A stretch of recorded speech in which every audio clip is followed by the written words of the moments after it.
What is up, you guys? It is your boy, Brenton Biggs here. Welcome to another video, and I wanted to talk about a specific topic in the NFL that honestly has just been under the radar, and it's Baker Mayfield. So Baker Mayfield has to have some of the most unique careers I think I've ever seen. Really.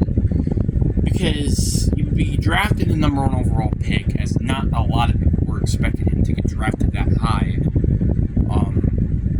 And then had a great start to his career. And then he ended up hiring, they ended up hiring Freddie Kitchens, who was the offensive coordinator for the Browns. Then they didn't do that so good, and then in 2020 they hired Kevin Stefanski, make it to the AFC divisional round, and then barely lose it to the Chiefs, which during that time they would end up making it to the Super Bowl and just getting destroyed by the Buccaneers. But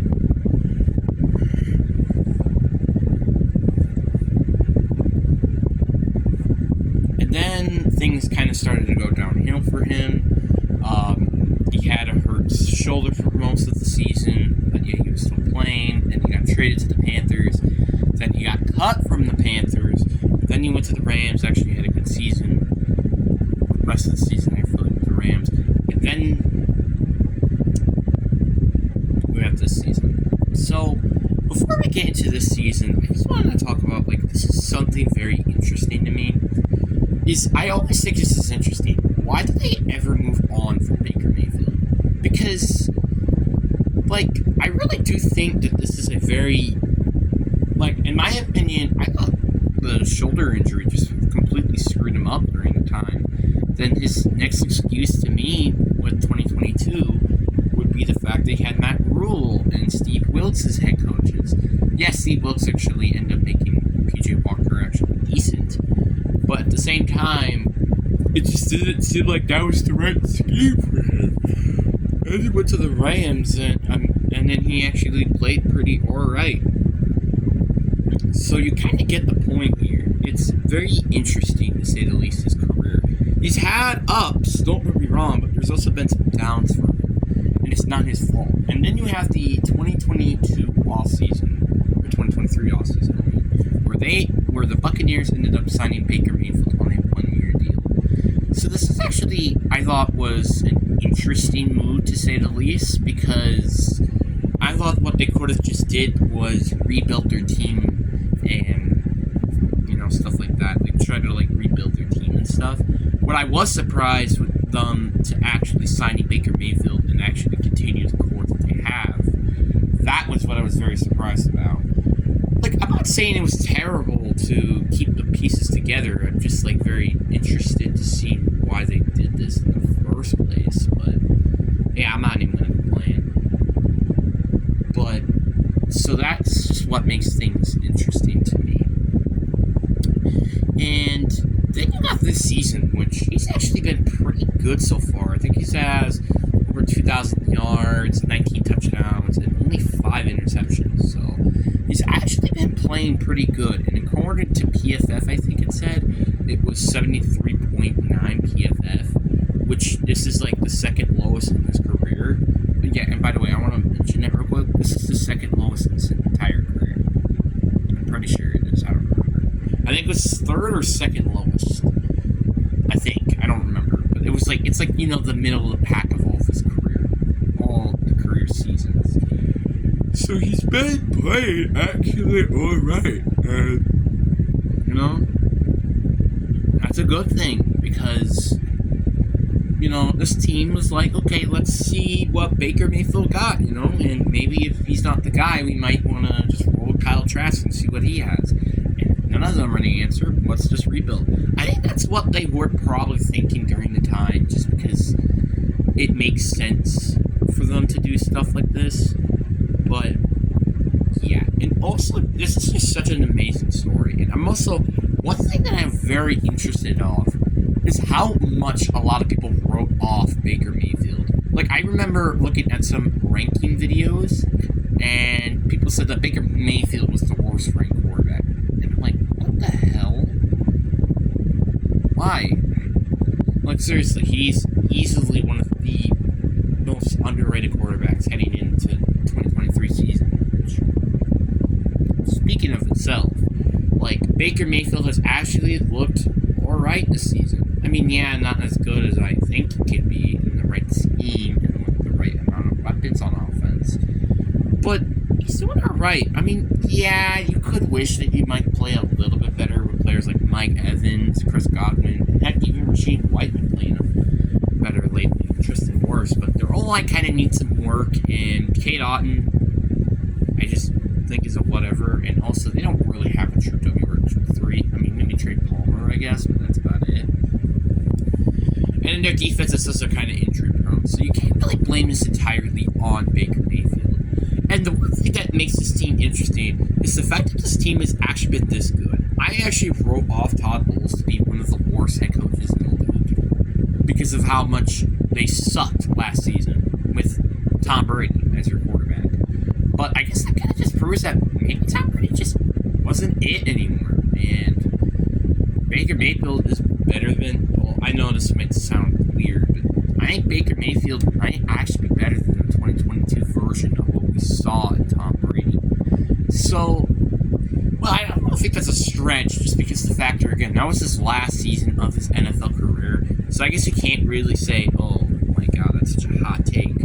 Because it's not really, because again, this is the last season of his career. And he did not honestly do that well, but it also wasn't his fault because, well, his O-line was pretty injury prone and stuff, so yeah.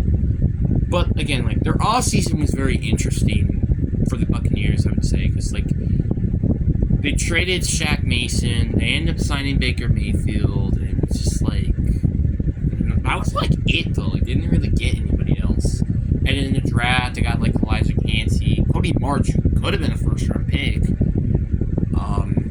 So yeah, like, their draft hasn't been looking amazing though so far. I think I don't know about Cody March yet, but I know Elijah Cansey's probably not been doing so much.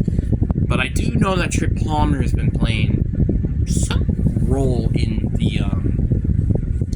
the offense. So yeah, I think it's Trey Palmer or it's Trey Tucker. It's one of those two. I don't know. You get the point. Like, he actually has like a solid group of players. Just, if I had the one complaint with him, it would be his O-line. Because, like, the Browns had such better O-line when he was there. When he had, like, Joe Bitonio, Wyland Taylor, Derek Wills Jr., Jack Conklin, J.C. Taylor. Like, they actually had, like, an actually, like, good offensive line. It just sucks that, well, the Browns are about to go to their downfall, which I think I might want to make a video about that one. But, yeah. But Baker Mayfield has just had such an amazing career. I think it's very understandable. And especially in that Texans game, where the Texans actually kind of have an okay defense, I'm not even going to lie. So the fact that they actually played pretty good was very nice. I mean, obviously, again, like I said, I do think he is getting hold back a little bit with Todd Bowles, because I still don't think he's that head coach, because, like, that's just my opinion.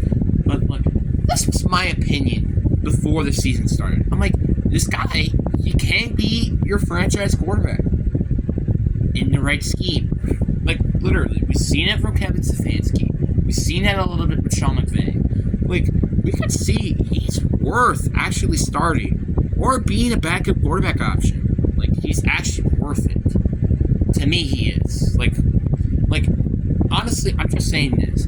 If Baker Mayfield wasn't signed, and let's say he's, like, retired or something, I would have been pissed. Because you want to know why? Because he is way better than a lot of people think that he is. Well, in that offseason, obviously, like I said.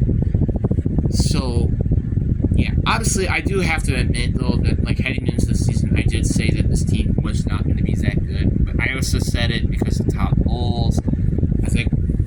I thought it was going to be Todd Bowles. Their O-line wasn't really going to be that good. I thought their D-line was going to progress because it's getting older by the day.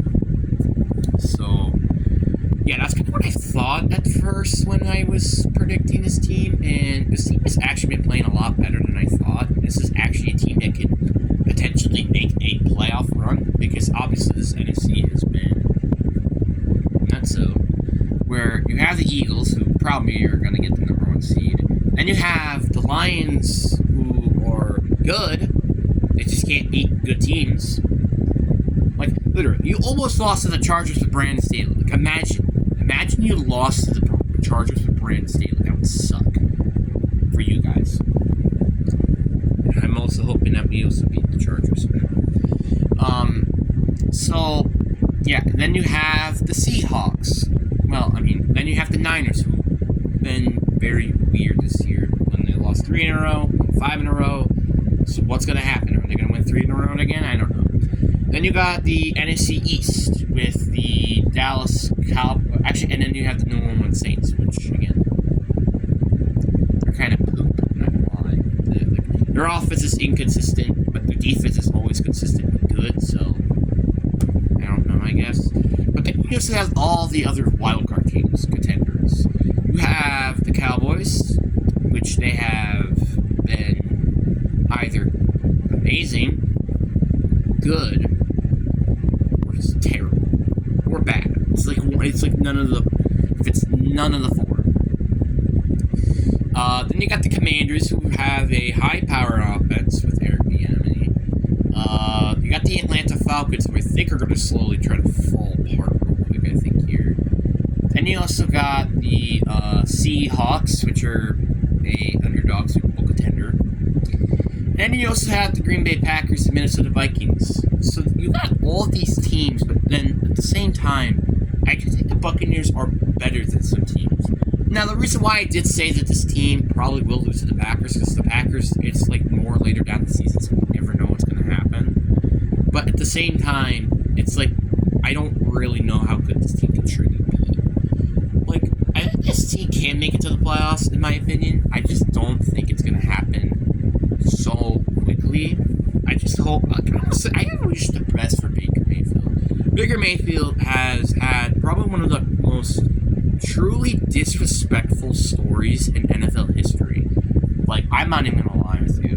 Because the situation he was with the Browns in 2021 was freaking ridiculous. Then he had the situation with the Panthers. Then he had this, and now he's actually getting an opportunity with the Buccaneers and actually playing pretty good, which is interesting. And also, the thing that I thought was interesting is that Microphone, who is a YouTuber that I like watching, he compared his first 4 seasons with Drew Brees, funny enough.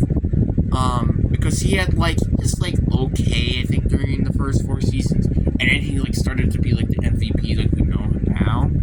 So, and honestly, I can see the resemblance with him. He's not like a scrambler. I think he's more of a pocket passer, but he can use his legs if he needs to. So, yeah.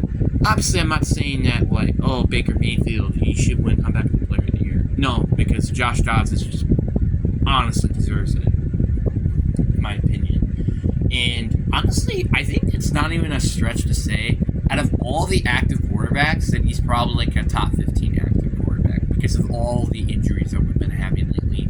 So he's probably the top 15th most best active quarterback. If we weren't including that, who knows?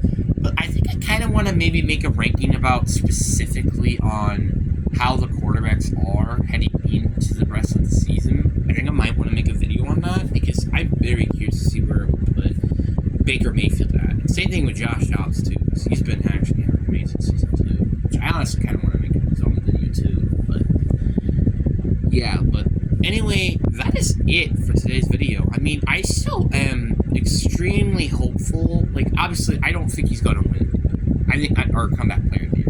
That's just facts. Because if it weren't for Josh Dobbs having such an amazing comeback year, I think he would easily win Comeback Player of the Year. I think easily.